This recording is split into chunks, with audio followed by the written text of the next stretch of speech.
Well, looks like it was a good call to not rely on the idea that they haven't figured that trick out yet, Sheeta said, peering around the cover of some pillars holding up the suspended walkways to get a good look at the team of soldiers positioned in front of the conspicuously inconspicuous doorway leading into the hidden train system of the station that was reserved for the elite. Moving through its maintenance tunnel like James and Conglorch had done earlier was apparently out of the question now. It wasn't too surprising. Emerging from a gate this enormous without being noticed would have been an exercise in impossibility. Luckily they had realised this soon enough and avoided taking that route. Instead they had decided that they might as well travel completely out in the open, as people were apparently on their trail anyway. So they simply pretended like everything was normal and took the usual train towards their destination. And with security being busy checking more unconventional methods of travel, as well as dealing with whatever James was doing in wrangling the masses, they were spread a bit too thin to also check every train or even every station. Instead they had taken up positions in more tactical areas around the station, and while this did allow them to cover a bigger area with less personnel, it also made it a whole lot easier to sneak past them given the opportunity. And on a station as busy as the GCS, opportunities were plentiful. Speaking of which, as a gaggle of busily talking day jobbers walked past Sheeta's stationed and now probably former colleagues taking their line of sight, she quickly waved for everyone to follow her, and together with her group, hurried past the vigilant eyes of the guards. It was a good thing that they managed to take the train too, since it meant they would arrive at the nearest shuttle dock sooner, and were therefore less likely to miss the window James would create for them, or at least try to. After they had successfully slipped past and had walked for some more time, Sheeta couldn't quite silently deal with intrusive thoughts like that one anymore. "Hurry up," she hastily said, trying to shake the thought out of her mind. "James isn't going to be able to keep the door open for us forever." Conglorch scoffed. "We don't even know if he's opened it yet," the Tarnashasai replied, focusing on her with a single eye. He was right, of course. In fact, they knew nothing at all, not even if that door was ever going to open, but damn, they really didn't have to say that much out loud, did they? "How will he even know whether or not you have made it inside?" a concerned Moore asked from over Sheeta's shoulder, as she took quick, tiny steps in order to try and keep up with the feline. Sheeta shifted her mouth in slight annoyance. They may not have planned out much, but they had thought at least that far. "Well, logic would suggest that the tower has to have some contact with the shuttles in order to coordinate with them," she explained offhandedly, while her ears remained in a constant scanning motion, trying to pick up any odd sound that might be of interest as they moved through the station. "Meaning if we get a hold of a shuttle, we can also contact James." However, just as she said that, something about Moore's question that she noticed only now suddenly gave her pause. "Wait, what do you mean, if you made it inside?" she asked, stopping for a moment to look up at the large woman. "Don't you mean, if we made it inside?" Moore's eyes widened for a moment and her nostrils flared, as she clearly pondered how she should answer that question. "Well, I mean, I do not know," she finally replied, clear exasperation in her voice. That answer managed to tick Sheeta off. "Then why are you even coming along with us?" she aggressively claimed, standing up straight to challenge Moore. However, before she could fully commit to her outburst, a metal claw suddenly appeared between her and the giant, gently pushing against her and holding her back. Quickly, her anger and irritation dissipated, and she turned to look over at Curie, thanking them with a quick nod, before turning back into the direction ahead. They didn't have time for this. Moore would have to decide for herself whether she would come or not, and Sheeta definitely couldn't waste time or energy on trying to influence her on that. She had to focus on keeping Curie safe, getting everyone through the station and remaining undetected. "Sheeta?" A surprising but familiar voice suddenly ripped through the white noise of the station. "Oh, damn." "So much for that idea," Sheeta thought, as she shot around in a fluent motion and brought forth her gun, aiming in the direction of the voice, in a way more controlled motion than she had done before when Moore had startled her. Next to her, Conglorch also raised his weapons without asking any questions. On her other side, Curie, who was a bit slower to the trigger, curiously looked in the direction of their new confrontation. Moore, being the only one who didn't even have the option to pull a gun if she wanted to, fell back slightly, not wanting to get caught up in the middle of it all, should things actually escalate. Sheeta took all of this in only from her periphery, as her focus remained on the person right in front of her. The feathers on his face standing on end, and his pupils narrowed down to a needle's point. The steel blue eyes of Cliff were staring back at her. Two of his forearms had twitched down towards his own weapons. However, instead of drawing them, they had come to a halt, resting on the gun's hilts. "Hey, Cliff," Sheeta gave back, returning the avian's gaze, the eyes of the two predators locking with each other. Damn, I was hoping it wasn't actually you, the raptor admitted with a sigh, and one of his free arms reached over to the other, quickly pressing a button on his assistant. Shida knew what that meant. Quickly his entire team would be called over. This could be a problem. Shida was confident in dealing with 1, 2, or maybe 3 non-Deathworld soldiers on her own if push came to shove. However, once weapons were trained on her, things would get a lot more difficult. Not to mention that these were her colleagues, many of which she had known for years, and although they were jackasses, that wasn't enough for her to want to shoot them. Many of them would know just as much about this situation as she did before all of this had started. However, she still couldn't let herself be stopped now. Maybe she should try talking her way out of it. With Cliff, that might work. However, with many of her other colleagues, well, she would have to wait and see who else was part of his team at this moment. Some of her more dreadful worries came true as soon Rujak and Philip arrived on the scene, suspiciously sizing up Shida. Other than Cliff, those two had no quarrels drawing their weapons and pointing with Shida. That was 3 of them, leaving 1 more. And she also didn't leave Shida waiting for long. Shida's eyes widened, and she quickly had to bite her tongue to keep her reaction under control, as seemingly out of nowhere, the slender, metallically gleaming form of Division Officer Nalsam emerged, pushing her way past the 2 massive men, and even nearly shoving Cliff out of the way, as she built herself up to her full height in front of Shida. Her composite eyes gave no indication of what they were focusing on. However, Shida also didn't need that to know that her supervisor of many years was staring at her. Of course, the very team she had to run into had to be led by Nalsam of all people. For some time, the 2 women were sizing each other up. Although Nalsam was towering over Shida, their physical presence was about equal as they stared each other down. Neither Nalsam's inferiors nor Shida's companions said a word, letting the situation in front of them play out. The DO didn't even bother with weapons, as she stood unmoving in front of the feline. Finally, 2 of her plentiful appendages shot up.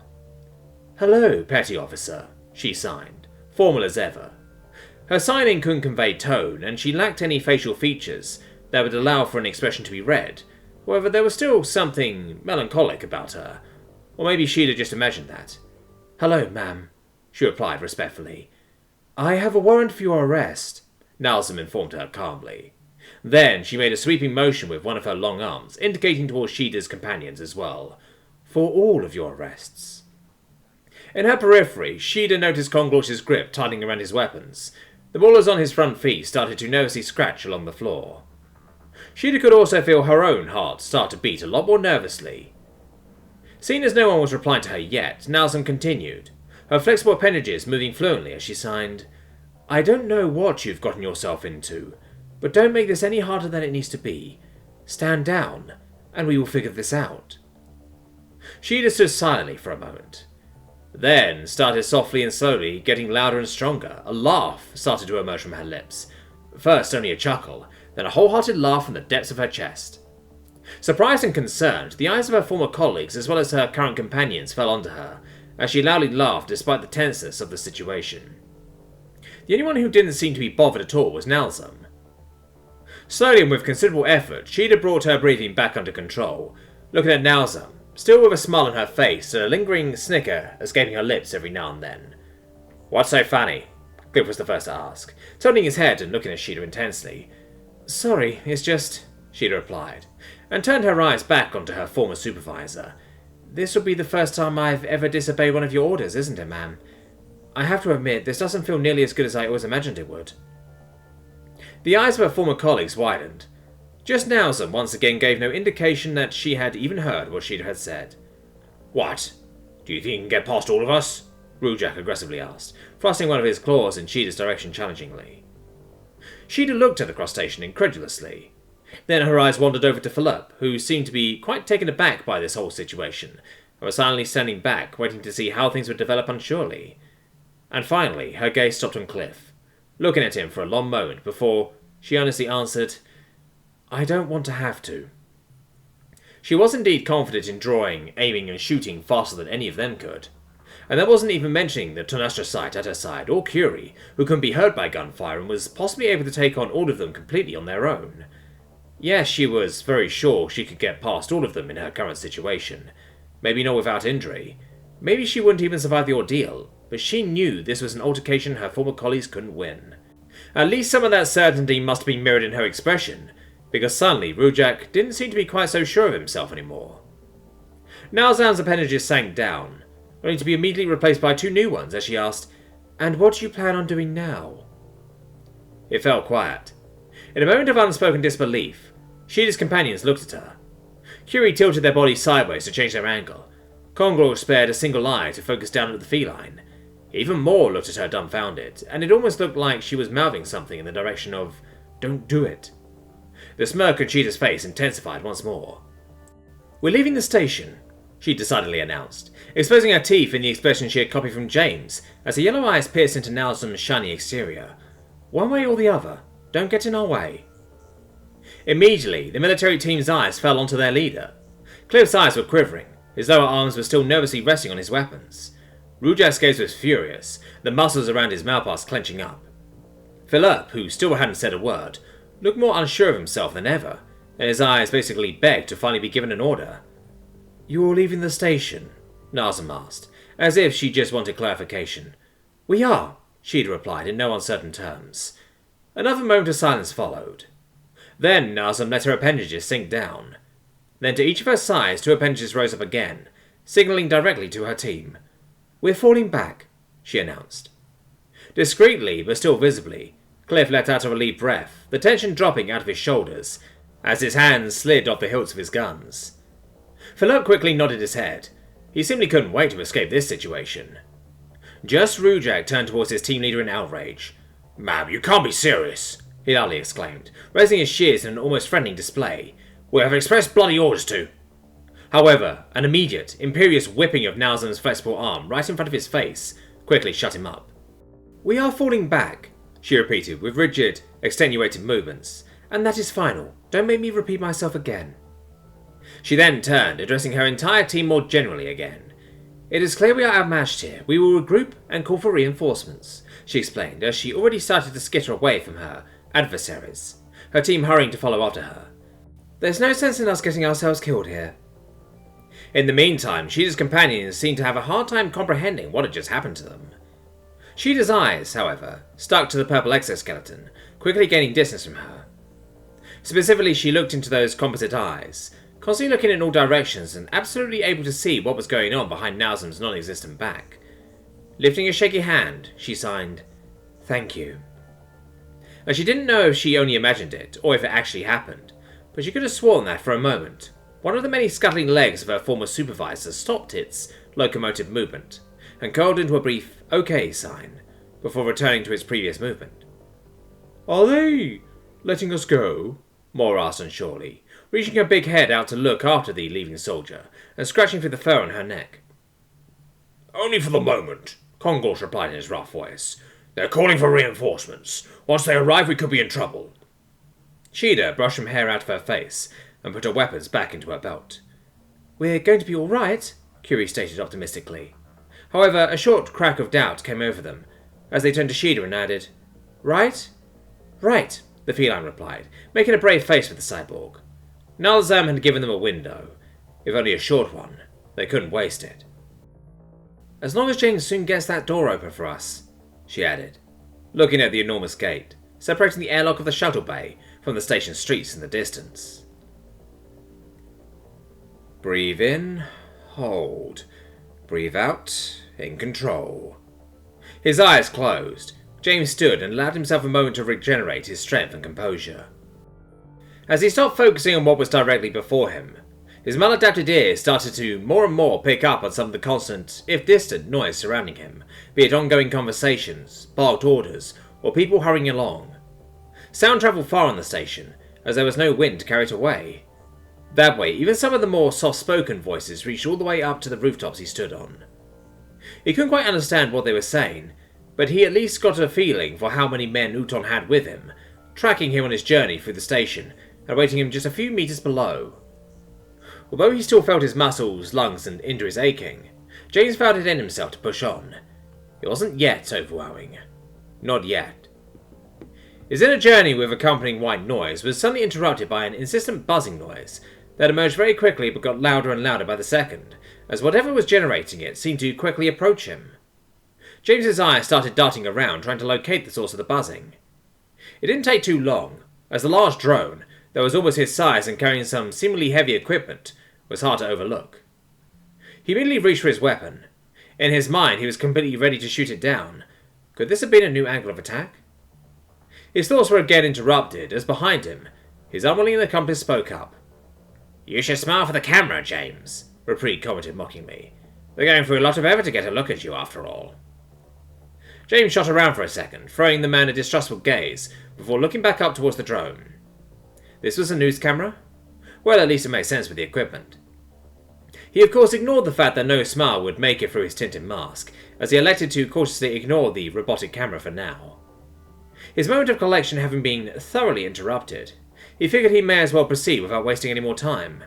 The conclusion he had come to wasn't a pretty one, and he figured that it likely had a 50% chance of failing him, but he was running out of options.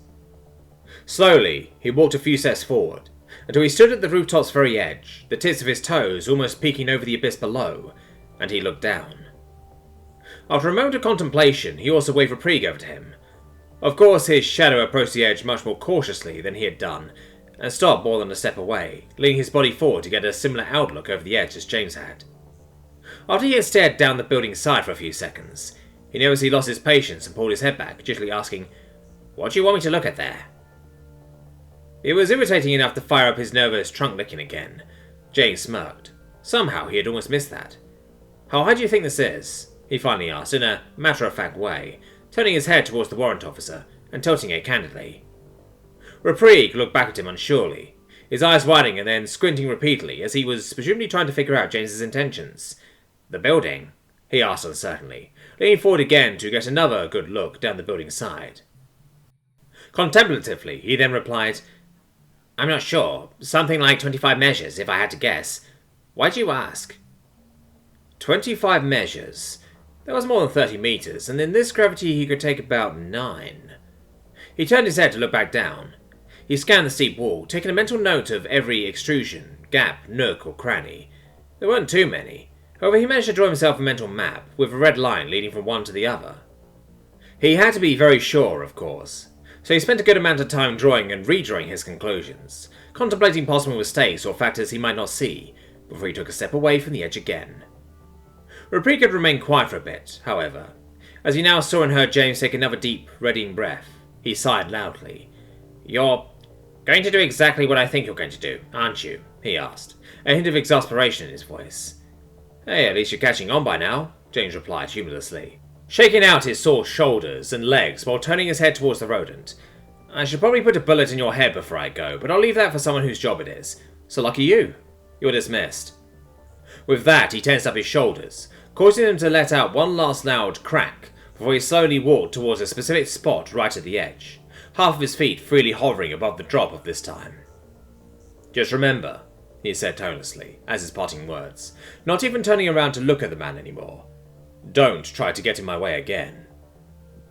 And then, glancing up at the drone still loudly hovering around him and thinking, "You better get a good shot of this," he simply hopped off, the feeling of ground under his feet disappearing and wind blowing past his ears, as he got the typical feeling of his stomach dropping during freefall. In the low gravity, he of course accelerated slowly, but he still had to reach his hand out to the right near immediately to catch a windowsill about 4 meters below the rooftop. The impact was heavy and knocked some wind out of him, but he managed to hold on with relative ease. He let himself drop to the point where he was holding onto the ledge with just his fingertips, his arms outstretched and his feet flatly pressed against the building's wall, and so he started to scoot along it step by step. When he had reached about the middle of the long protrusion, he looked down over his right shoulder.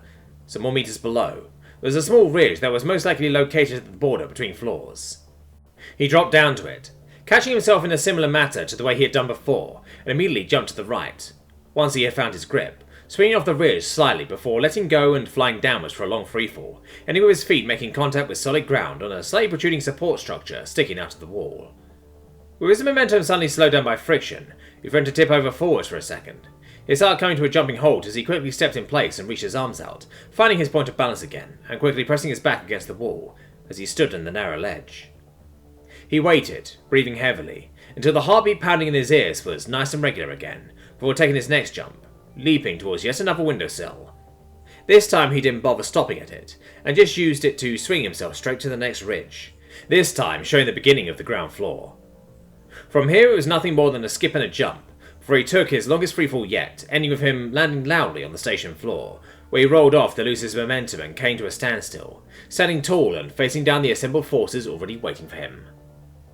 All in all, the descent had taken him maybe 8 seconds, so they hadn't had much time to prepare for him hitting the ground, but more than enough to not be completely caught off guard.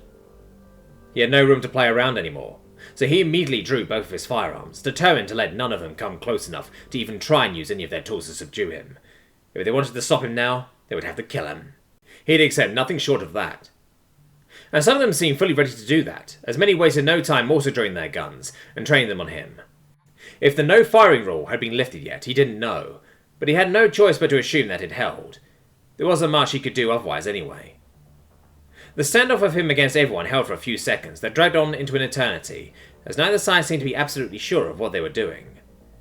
Everyone had fallen completely silent, except for the drone still buzzing on above their heads, hovering around eagerly to try and get the best shots of the incident for its controllers. He should have shot it down when he had the chance. For a moment, he even contemplated about doing it right now, just to get rid of the noise. However, that would have probably been a bad idea, as it could have unnecessarily escalated the situation. In the end, he didn't have to think about it any longer, as the tension in the air was finally pierced by someone else. James flinched as a loud clapping sound echoed through the air. For a fraction of a second, his nerves made him think that somebody had fired their weapon, and he had already expected the impact of the round hitting him. In the very next moment, as his hand had reflexively tightened around the weapon, he was very glad to have learned proper trigger discipline during his training, as another clap immediately followed the first, followed by another and another. If he hadn't, somebody would have lost their life at that moment. Movement in the wall of security and military personnel made way for the figure of a man, casually meandering to the front of the line, with people respectfully getting out of his way. He was slowly clapping and chuckling to himself, looking straight at James with a completely unfitting, amused expression. Unseen under his mask, James clenched his jaw as the man approached him, stopping a few steps in front of his forces, standing at his full height. He clapped for a few more seconds before stopping and folding his arms in front of his stomach. "Quite impressive, James," Captain Uton loudly said in a deliberately conversational tone, his long teeth peeking out of his curled lips as he spoke. "I must admit, I will probably never get tired of seeing displays like this, be it from a human or a Miat." It took James some effort to unclench his teeth, so he could answer unobstructed. "I'm not in the mood, Captain," he gave back, speaking restrainedly, with the amplifiers in his breath filter repeating his voice much louder to the world around him. "And I'm afraid that is Mr. Aldwin to you now." Uton's expression fell into itself a bit, leaving his face in a mix of restrained disappointment and understanding, as he very slightly nodded his head a few times. "Yes, I suppose that would be more appropriate now," the captain replied, while all eyes of the surrounding personnel were nervously glued onto the conversation. James had to give the captain at least so much respect. He had stepped in front of him completely unarmed. Uton took a brief yet deep breath, keeping the air in his lungs for a moment before releasing it with a sigh. Then he looked around him, taking in the sight of armed guards and soldiers pointing weapons in the human's direction. He deliberately turned his head, letting his gaze sweep across all of them slowly, before landing back on James and looking directly into his obscured face. "What are you doing, Mr. Aldwin?" he asked in an almost sad-sounding tone. James scoffed. "I'm doing what you should have done ages ago," he gave back with certainty. "I'm giving a damn." The message of James' admittedly vague terms seemed to not be lost on Uton, as his face slightly saddened, with his eyes closing slightly, and his lips pressing together. In the corner of his vision, James noticed some movement, and immediately raised his weapon in the direction, aiming squarely in the face of the soldiers that had tried to sneakily gain a better position unnoticed. "I'm shooting everyone who tries to get closer," he loudly announced, his amplified voice echoing from the barren walls of the surrounding buildings. "Stay back, or lose your head." Uton also raised a flat palm, waving it backwards to signify for his forces to heed James's orders. James was unsure what the captain was planning, if anything, but he had to remain vigilant. Uton had seen wars. He wasn't like many of those that had chased him today, and clearly he wasn't the least bit afraid of James. "There will be no need for that," Uton said in a calming, negotiating manner. "I believe none of us want any blood to be spilled today. Just talk to us so we can figure out a way to end this without bloodshed." James softly shook his head. "I'm already past that point," he said, bringing his arm around and pointing the barrel of his weapon straight at Uton's forehead. "But there's something I want, and I think you can get it for me. So how about you and I go for a little walk, just like the old times?" Old times, in this case, was only a few days ago, but it definitely felt longer than that. It was strange thinking back to the days they casually chatted in the GES's hallways, or even to the time Uton poured his heart out to him, after he and Shida had gotten closer. If he had to guess, it seemed like the same memory was also on Uton's mind, as he once again nodded his head in the short and twitching manner from before. He then wordlessly waved James over, while simultaneously gesturing for his forces to spread out and step away from him, as to give James some room to join him without having to get too close to anybody else. As the low-ranking forces quickly hurried to follow the captain's directions, the people still standing the closest to Uton, who were identified as some quite high-ranking officers by their identifiers, hesitated to follow the orders. "Sir, with all due respect," a lieutenant commander started to say. However, Uton silenced him with an imperious gesture. "That was an order," the captain sternly clarified. "I did not get this rank because I couldn't handle myself. Step away now." Then he turned back towards James, who was cautiously approaching the much larger man step by step, always having at least one of his firearms pointed at the captain. "I take it the desperate plea of my old friend earlier has fallen on deaf ears with you," Uton commented, apparently determined to not adapt to James's seriousness as the two primates approached each other. "Not at all," James said, watching the soldiers that had lingered for a bit too long hastily retreat to a more distant position in the corners of his vision. "Kajalenga has asked me to see reason, and that is exactly what I'm doing. It would be nice if you did the same thing, but I'm not counting on it." Uton sighed again. "I can only return the sentiment," he said, his voice trailing off a bit as he allowed himself to fall down on all fours, now standing more on one eye level with James. Then he took a more serious tone and said, "And what are you going to do now? Surely you are aware that I cannot let you do as you please, even if I wanted to." There was a hint in his voice that last part of wanting to just give him free rein wasn't entirely out of Uton's mind. However, James didn't care much for it. "It's not like I'm giving you a choice in the matter," he replied soberly, slightly waving his gun to underline his statement. He then took a deep breath, rotating his shoulders for a moment, as they were still aching from the earlier strain, before he added, "No. The way I see it, you only have one choice here. Right now, you can be one of two things, a guy on the other side or my enemy. It's up to you to decide." He intensely looked up at Uton's face, and although his eyes were of course obscured and his expression would never reach the large primate, it still seemed to have his intended effect, as he could see Uton heavily swallow. "Now tell me," James continued talking after a brief pause so what he said could sink in, "do you really want to be my enemy?" The message behind it seemed to resonate with the captain. Clearly James was going to get this done if it killed him. So, what was there saying anyone else's life was off limits? The resolve James had made to not play around anymore reinforced his words, and it was obvious that Uton didn't have much room for doubt in what he was saying.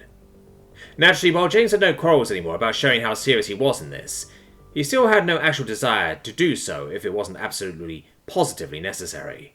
A fact that Uton also seemed to grasp. He would have had a hard time missing just how much the events of the day had already strained James.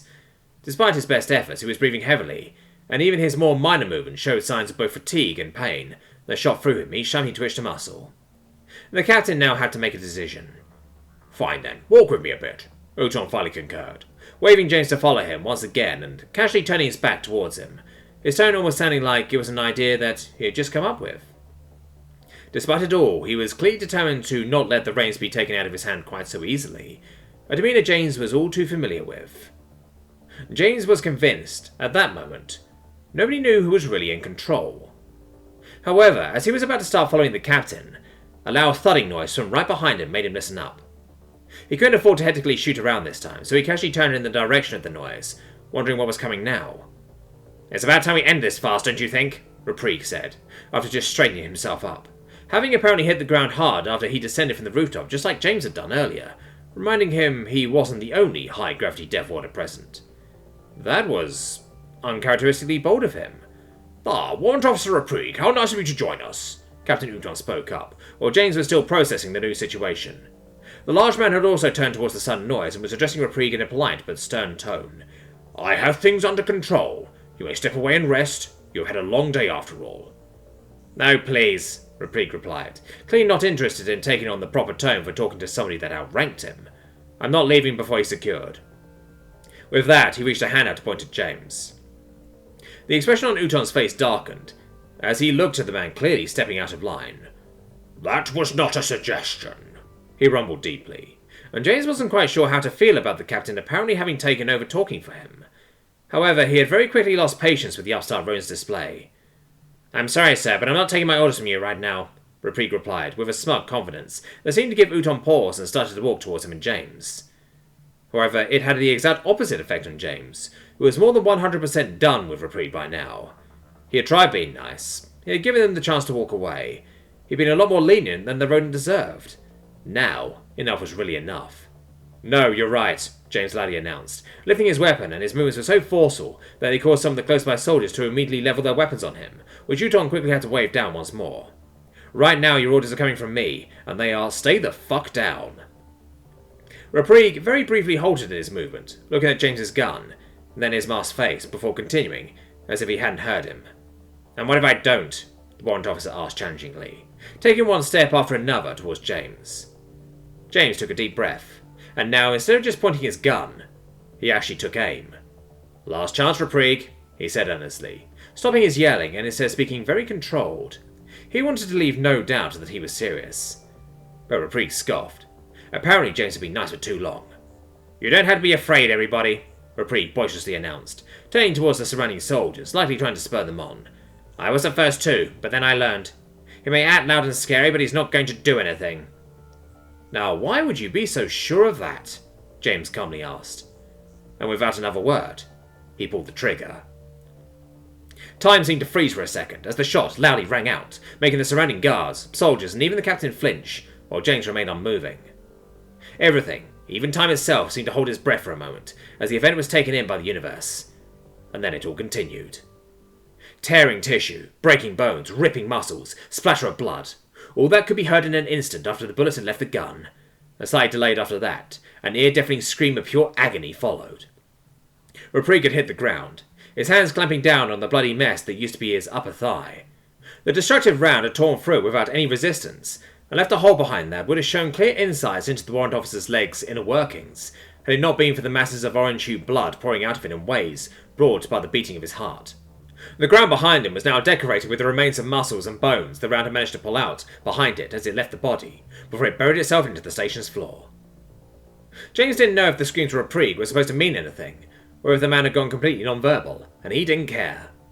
He looked down at the writhing and screaming man, feeling his brain conjure up a vague attempt at pity that didn't manage to pierce the armour of determination he had fortified around his resolve. Around him, the soldiers were staring at the gut-wrenching scene in shock and awe. Some had raised their weapons, ready to return fire onto James. Others had frozen in place, after having made a single step towards the writhing form of Reprig, before remembering that they couldn't approach without the threat of also attracting James's wrath. Captain Uton just stood wide-eyed, his jaw slightly quivering as he took in the scene. He didn't seem as shocked or surprised as many of his forces, however he still didn't have the look of someone who had been completely ready for what would happen, unlike James. James took one more moment, observing Reprig desperately trying to quell the bleeding of his leg, terror, fear and pain slowly overwhelming his face as the reality of his mistake caught up to him more and more, managing to break through his initial shock. He didn't quite know if it was a mistake to just aim for the leg instead of taking a kill shot, but at least he felt like the man's agonized screaming got the point across a lot better than the silent corpse. Then James turned towards the guards surrounding him. "What are you standing around for?" he loudly asked, making their attention snap towards him, their gazes confused and befuddled, as they hadn't expected him to suddenly address them. "Go help him already." James exaggeratedly waved his arm in the direction of Reprig, indicating for them to get moving already. And many of the forces didn't need to be told twice, rushing in to help subdue the bleeding, and try to save Reprig's ever-dwindling life. Then he turned towards the captain. "I believe you and I were just about to take a walk together," he commented, matter-of-factly, and started to saunter past Uton, even without keeping his gun aimed at him. Uton swallowed audibly. "I believe you're right," he replied, turning his back on his bleeding-out inferior, and starting to walk along with James, with many of the perplexed soldiers staring after the two primates in sheer disbelief.